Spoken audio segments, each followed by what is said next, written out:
Баршаңызға сәлем. Бүгін біз жаңғақ печенесін пісіретін боламыз.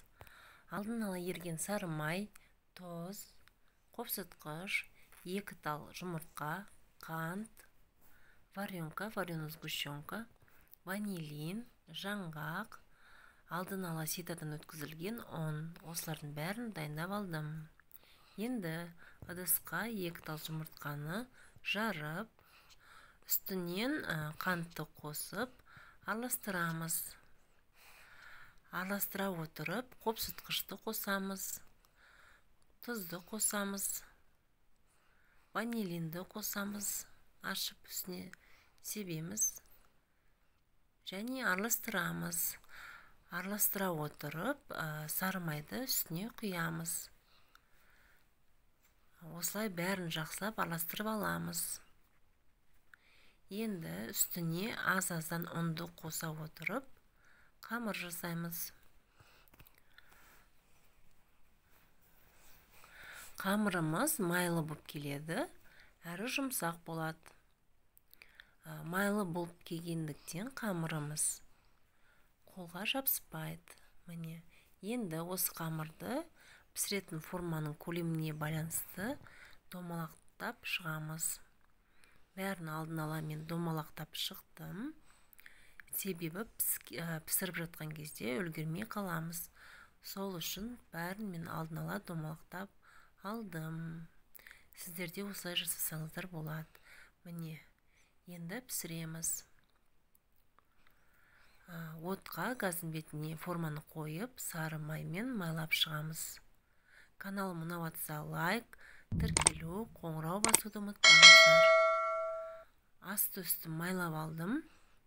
Енді домалақ қамырымызды орталарына қойып шығамыз. Қойып шыққаннан кейін бетін жауып, осылай ұстап тұрамыз.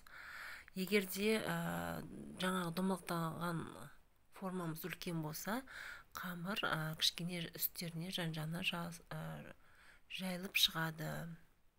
Кішкене сарғайса болды, алып тастайсыздар.